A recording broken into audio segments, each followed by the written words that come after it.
Nosso grande Papa Francisco muito bem nos disse: eu não posso lavar minhas mãos.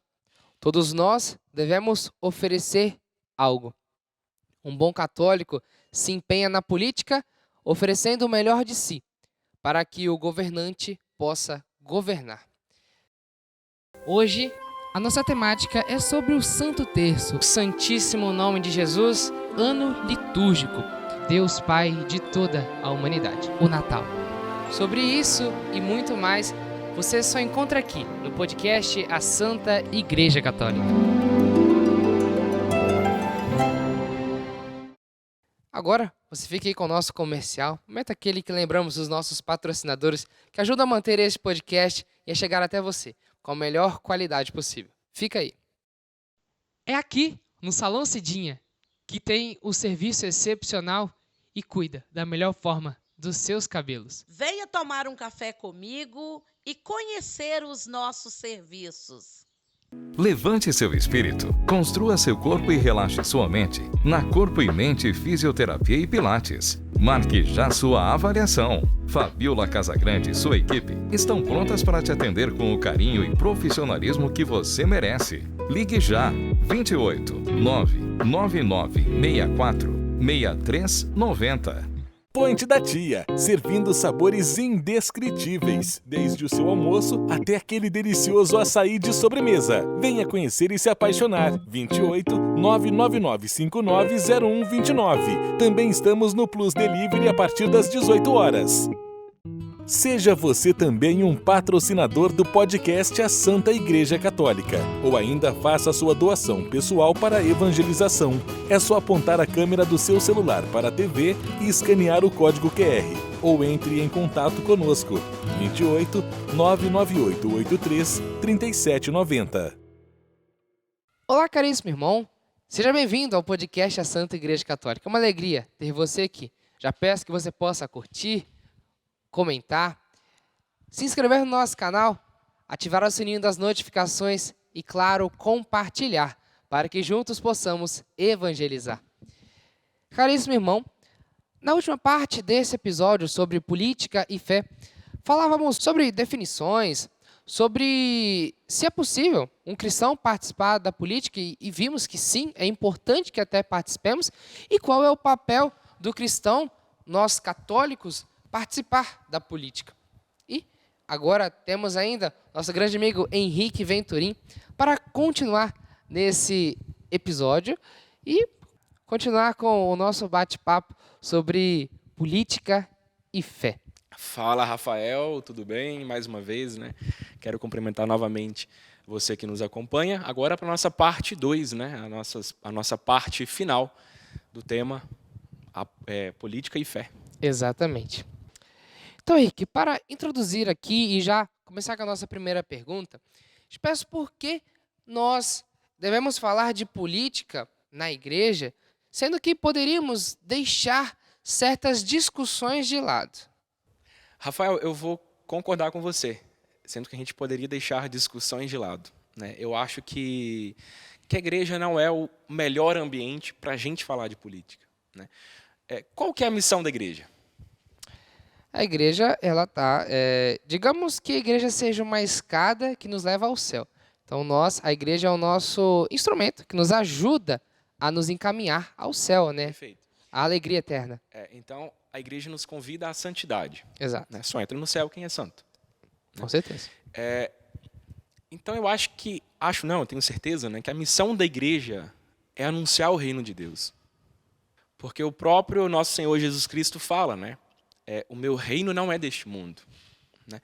Então, não adianta a gente bater martelo, discutir, não me entenda errado, tá? Apenas nisso. Né? Nós temos um chamado primário, que é o de ser santo, e ir para o céu. É claro que nós temos que viver em condições adequadas, né? Que inclusive nos ajudem na nossa santificação, que é o que a igreja nos orienta. Com certeza. Né? Eu acho que é o parágrafo 2246 acho que é isso, não me lembro, do SIC, né, o Catecismo da Igreja Católica, que a igreja fala que ela tem o dever, né, de emitir um juízo moral, né, quando a realidade, né, pedir. Então, assim, quando a pessoa tem a sua dignidade afetada, quando ela tem alguma coisa, uma particularidade que prejudica a salvação daquela alma, a igreja ela pode emitir um juízo moral, de ordem moral. Né? Agora, sim, quando você me perguntou, né, por que falar de política na igreja, se tem como, eu evitaria, porque você gera muito conflito, né? Você divide, né? E o objetivo da igreja não é dividir. Então, nós temos ideias diferentes. Se a gente leva isso para a igreja, para discutir dentro da igreja, o risco é muito alto. Então, assim, na minha opinião, eu acho que não vale a pena. Vale a pena, sim, a gente juntar um grupo de amigos, um grupo de estudo, vamos estudar sobre isso, aquilo, né? Fora da igreja. Não trazer isso para a fachada dela, né? Para evitar interpretações erradas, né? Como prudência mesmo. Exatamente. Porque, como a gente falou na primeira parte, as pessoas têm opiniões diferentes. Mesmo que sejam opiniões cristãs, né, que levam a Igreja Católica e a fé mesmo em relação, por exemplo, à escolha de um candidato, cada pessoa vai ter uma compreensão diferente. Talvez ela possa levar ao mesmo candidato, mas talvez o caminho que leva é diferente, né? Mas o caminho que leva a esse mesmo candidato, digamos. Então, é complicado. Exatamente. É muito complicado. Exatamente. O que eu recomendaria, talvez, caso queiram ter um grupo que vai estudar dentro da igreja, estuda a DSI, né, a doutrina social da igreja. Então, quando os jovens, né, gostam de discutir socialismo, capitalismo, né, o que um é bom, o outro não é por conta disso, daquilo, a igreja tem pronto na doutrina social da igreja. Então, ela tem a preocupação social, que é totalmente diferente do socialismo, por exemplo. Né? Então, nós temos materiais e documentos da própria igreja para a gente utilizar de forma, como forma de conteúdo, como forma de aprendizado, e a ser um cristão. Né? O que eu vou seguir? Qual sistema econômico eu vou seguir? Não, a igreja orienta através de uma doutrina. Por isso que antes da gente tomar uma decisão, definir uma opinião, devemos buscar.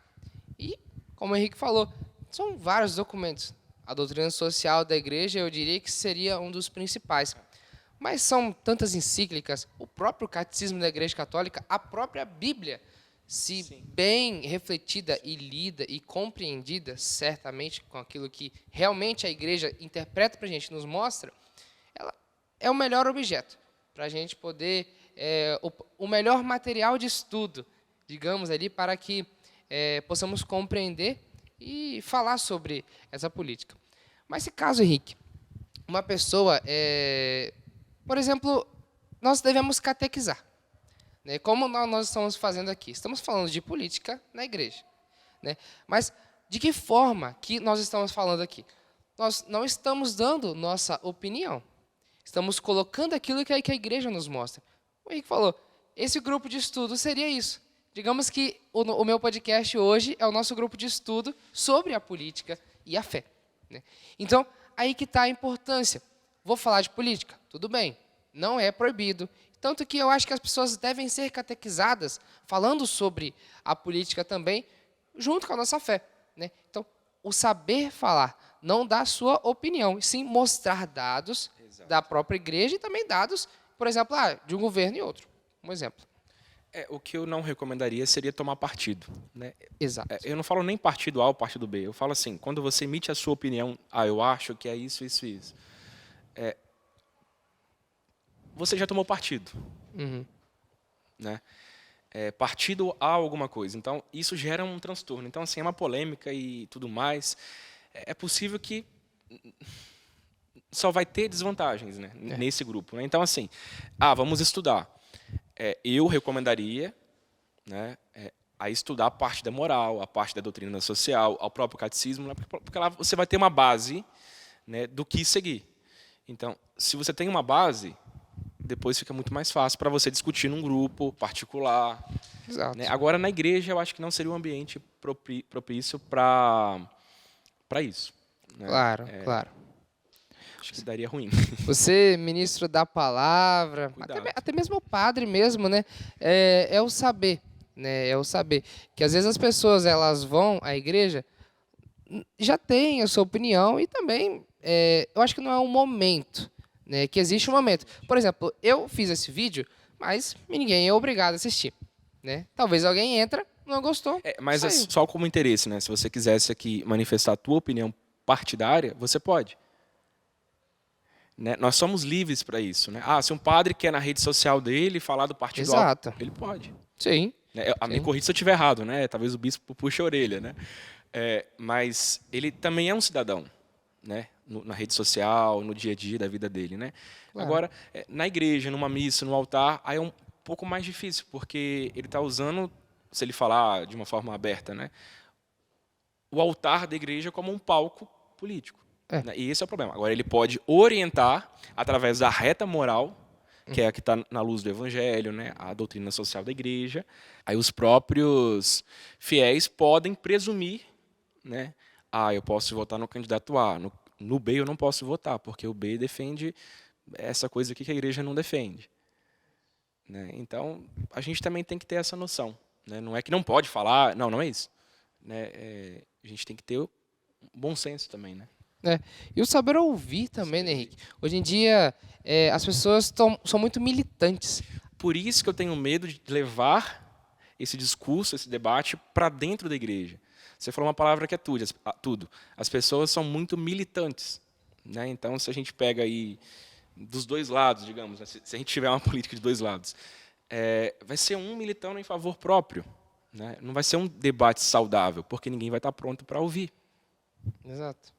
Porque, às vezes, a pessoa militante, ela não está pronta para ouvir, né? Então, independente do que a outra pessoa falar, ela vai defender aquilo que é a verdade final e principal e é aquilo que existe para ela a todo custo. Você que está ouvindo a gente aqui, seja um militante de Cristo. Tá? A igreja precisa de militantes de Cristo, os apóstolos. Agora, não vai defender um político A ou B, não, gente. Prega o evangelho, pronto, tá ótimo. Ao invés de defender, né, o político, defenda Cristo. Eu queria até dar um exemplo. Desde o início aqui, eu lembrei de São Tarcísio. São Tarcísio foi um mártir. Ele tinha somente 12 anos. São Tarcísio foi levar a Eucaristia aos presos, e porque era uma época de muita perseguição aos cristãos. E São Tarcísio, no meio caminho lá, encontrou com algumas crianças e elas viram que ele era cristão.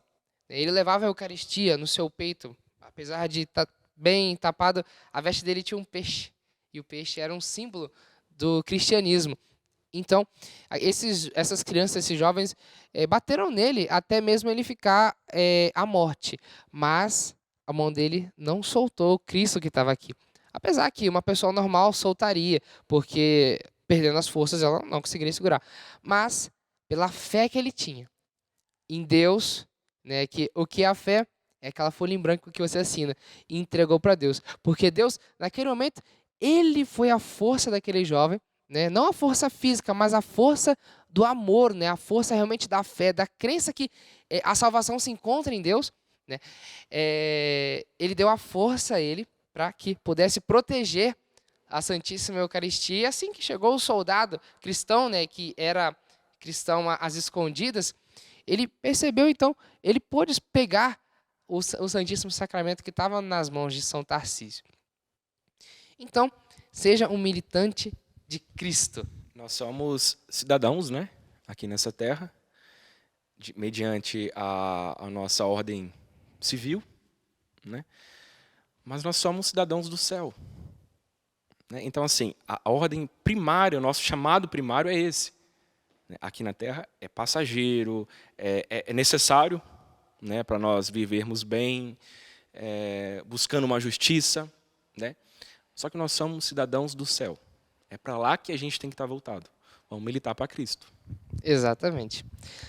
Sejamos sentinelas da manhã, como diz aquela música. Não vou colocar aqui, senão o copyright. Sentinelas da manhã. Essa? Aí eu corto depois, ele falando porque senão vai dar copyright no vídeo. Vamos dançar, vem cá. Vamos dançar.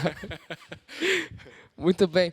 Mas é isso mesmo, meu irmão. Viva feliz, viva sorrindo, porque Cristo está vivo nos nossos corações. E só a Ele nós devemos deixar a nossa vida, entregar a nossa vida e colocar nele a nossa crença, a nossa fé. Caríssimo irmão, passamos agora para o momento da nossa mensagem de fé. Momento aquele que já é tradicional aqui no nosso podcast. Momento que agora o Henrique vai nos deixar uma palavra de aconchego e uma mensagem mesmo para os nossos corações hoje sobre a política e a fé. Para que o mal triunfe, basta que os bons fiquem em silêncio, dizia o filósofo Edmund Burke. Você é uma pessoa boa? Você tem capacidades no meio que você está, atributos, pretensões em fazer o bem, em buscar a justiça, em propagar a justiça? Como dizia Edmund Burke, para que o mal triunfe, basta que os bons fiquem em silêncio. Então, não é um convite que você seja um político, que você se candidate na próxima eleição ou na outra.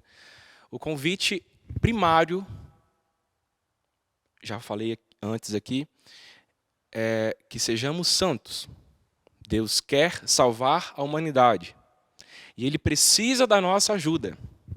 Nós temos que ser cooperadores. Então, se você é uma pessoa boa, que tem capacidade, tem disponibilidade, tem acesso, não lave as mãos igual Pilatos. É dever seu, é dever meu, de pregar o evangelho, de pregar o bem, de levar a esperança, de buscar uma justiça. A política ela não pode salvar ninguém. Cristo pode. A política não. Então não milite por uma política desse reino aqui. Busque a santidade. Nós temos várias crises mundiais, crises financeiras, crises morais, perseguições. São José Maria Escrivá diz, essa crise é uma crise de santos. Por mais que a gente tenha de um lado todo o exército do mal, digamos assim, conspirando contra o bem, política mundial, e do outro nós estamos baixinhos, quietinhos, querendo utilizar as mesmas armas às vezes, as mesmas estratégias para poder brigar, para tentar ganhar a guerra. Não adianta. Nós temos que ser santos. Essa é a arma que eles não conhecem, que o outro lado, que o mal não conhece. Através do nosso exemplo, da nossa santidade, a gente pode ganhar a guerra. Então, acima de tudo, seja um cristão. Busque os sacramentos, busque uma vida íntima com Deus. O reino é lá em cima, não é aqui. Se você é uma pessoa boa, a gente pode caminhar junto. A gente pode ajudar. A gente pode ser um cooperador do reino de Deus aqui nessa terra. Então fica o convite. Se você vai se candidatar, se não vai, tomara que seja. Tomara que entre, tomara que seja um cristão de verdade. Mas acima de tudo, aonde você estiver, no dia a dia, seja um cristão. Caríssimo irmão, já vamos finalizando agora, depois da mensagem do nosso grande amigo Henrique, e reflita e pense nas suas atitudes que você teve e também agora, a partir de agora, vai ter. Muito obrigado pela sua presença aqui, caríssimo irmão. É sempre um prazer estar junto com você. Muito obrigado por estar comigo novamente, depois de 2 anos. E você que chega agora, seja bem-vindo. Henrique, muito obrigado pela sua presença aqui. Você realmente é uma pessoa muito iluminada. Quando eu tive a ideia assim, vamos falar sobre um tema um pouquinho mais puxadinho, um pouquinho mais polêmico, pensei em política e no mesmo momento, no mesmo segundo, eu lembrei do Henrique. Não sei porquê. Eu juro que... Eu não sou político, né? Ele não é político. E eu lembrei dele e eu falei assim, não, vai ser ele. e tenho certeza que você nos ajudou, me ajudou e ajudou aos nossos telespectadores e ao Braz a compreender melhor sobre a política e a fé. Muito obrigado mesmo, Henrique. Rafael, agradeço o convite, permaneço à disposição, né? Quem sabe a gente forma um grupo desse de estudo, né? Da doutrina social da igreja e tudo mais, né? Vai ser um prazer para mim também estar junto com todo mundo. Caríssimo irmão, um forte abraço e fique com Deus. Em nome do Pai, do Filho e do Espírito Santo. Amém. Amém. Tchau, tchau. Abraço.